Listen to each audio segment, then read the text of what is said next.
ಇಂದೇ ಡೌನ್ಲೋಡ್ ಮಾಡಿ ಮತ್ತು ನಿಮ್ಮ ನೆಚ್ಚಿನ ಶೋಗಳನ್ನು ಆನಂದಿಸಿ. ಇಲ್ಲ ಭೂಮಿಕಾ, ನೀವು ಸುಮ್ಮನೆ ಓವರ್ ಥಿಂಕ್ ಮಾಡ್ತಾ ಇದ್ದೀರಾ. ಅವನ ಜೊತೆ ಅವಳು ಬೈಕ್ ಅಲ್ಲೋದು ಅಷ್ಟೇ ತಾನೇ, ಅದ್ರಲ್ಲಿ ಏನಿದೆ ಬಿಡಿ. ಗೌತಮ್ ಅವರೇ ಬರೀ ಅಷ್ಟೇ ಆಗಿದ್ರೆ ನಾನು ತಲೆ ಕೆಡಿಸ್ಕೊತಿರ್ಲಿಲ್ಲ. ನಂದೇನು ಅಷ್ಟೊಂದು ನ್ಯಾರೋ ಥಿಂಕಿಂಗ್ ಅಲ್ಲ.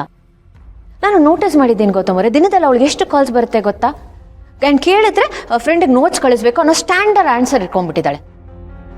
ಅವತ್ತು ಅಮ್ಮ ಮನೆಗೆ ಹೋದಾಗ ನೀವು ನೋಡಿದ್ರಲ್ಲ, ಅವಳಿಗೆ ಎಷ್ಟೊಂದು ಫೋನ್ ಬಂತ. ನಾನೇ 2 ಸಲ ಹೇಳಿದೆ ಹೋಗಿ ಮಾತಾಡೋಣ, ಬಟ್ ಮಾತಾಡಿದ್ಲ ಇಲ್ಲ. ಫ್ರೆಂಡ್ ಹತ್ರ ಮಾತಾಡೋದಕ್ಕೆ ಮನೆಯಲ್ಲಿ ರೂಮ್ ಒಳಗೆ ಹೋಗ್ಬಿಟ್ಟು ಡೋರ್ ಹಾಕ್ಬಿಟ್ಟು ಯಾಕೆ ಮಾತಾಡಬೇಕು? ಅಂಥ ಪ್ರೈವಸಿ ಏನು ಬೇಕು?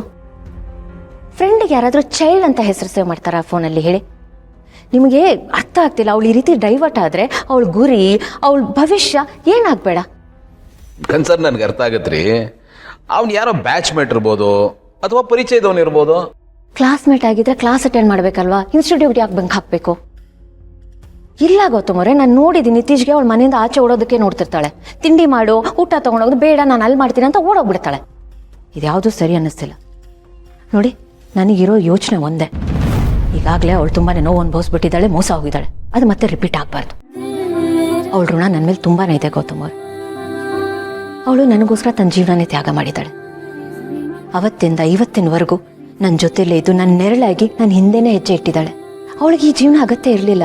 ಅವಳು ಬೇಕಿದ್ರೆ ಸ್ವತಂತ್ರವಾಗಿ ಬದುಕಬಹುದಾಗಿತ್ತು. ಯಾಕಂದ್ರೆ ಅವರಪ್ಪ ಅವಳಿಗೋಸ್ಕರ ಅಷ್ಟೊಂದು ಮಾಡಿಟ್ಟಿದ್ದಾರೆ.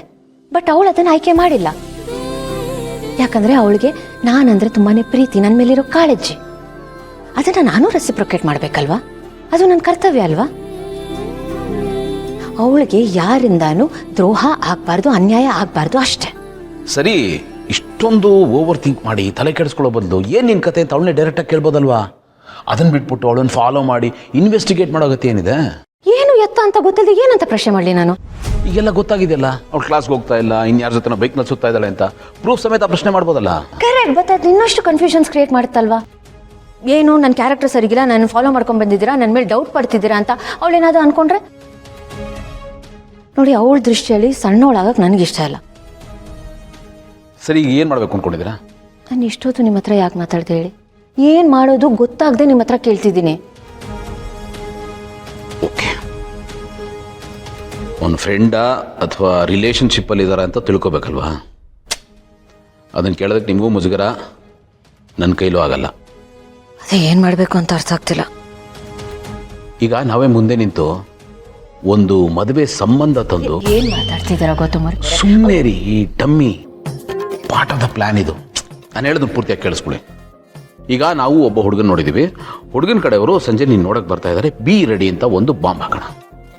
ಬಾಂಬ್ ಬ್ಲಾಸ್ಟ್ ಆಗ್ತಾ ಇದ್ದಾಗೆ ಅವಳು ಶಾಕ್ ಆಗ್ತಾಳೆ. ಒಂದು ವೇಳೆ ನಮ್ಮ ಅನುಮಾನದಲ್ಲಿ ಹುರುಳಿದ್ರೆ ಅಥವಾ ಅವಳಿಗೂ ಅವನಿಗೂ ಲಿಂಕ್ ಇದ್ದರೆ ಅವಳ ಎಕ್ಸ್ಪ್ರೆಷನಲ್ಲಿ ಗೊತ್ತಾಗುತ್ತೆ. ಇಲ್ಲ ಅವಳೇ ಬಾಯ್ಬಿಟ್ಟು ಹೇಳ್ತಾಳೆ.